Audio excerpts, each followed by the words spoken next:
Tapos gala-gala din. Kuha nang hindi pa inaantok eh. Eh di tamang tambay muna. Tumatambay ako dito sa tindahan, no. May wifi kasi dito kay tropa.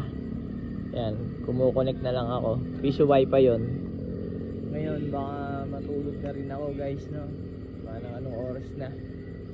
Bali matama lang ng mga konting oras, mga 5 minutes, tas tulog na ako sa van.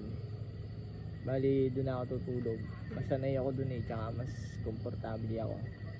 May dala naman tayong electric fan. Pero buksan ko rin yung aircon ng mga 1 oras bago patayin, no. Mag-aalauna na kasi, no. Ayan guys, oh. Ayan yung daan, no. Ayan, oh. Hindi ko na pinasok kasi dun sa loob. Mataas kasi. Baka sumayad eh. Eh ganun din naman. Bababa din naman sila. Medyo malapit na rin naman. Kaya hindi ko na pinasok. Bali bukas ang uwi namin. Hindi ko lang alam anong oras kung aabuti ang tanghali. I-update ko kayo, ano. Bigyan na natin ng sticker si kuya. Ayan. Sticker. Boss, oh. Sticker yan. Sticker ko yan, ha. Sticker ko? Oo. Bablog kasi ako eh. Ayan, Stroba. Shoutout.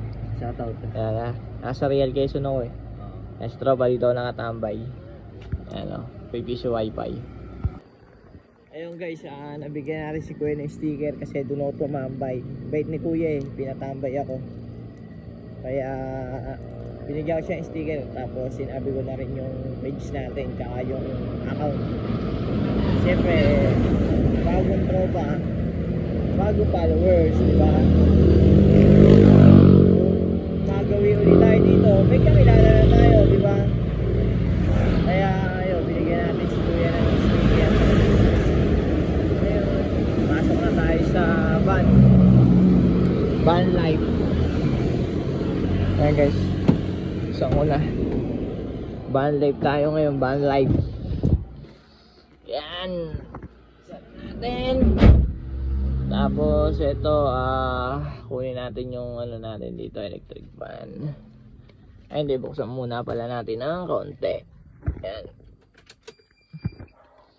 Yan guys, ito ko ito.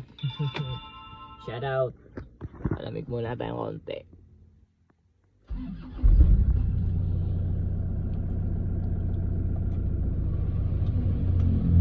Yan. Yan guys, palamig muna tayong konti. Okay, oldie, no. Tutulog na tayo guys. Bukas na lang. Peace.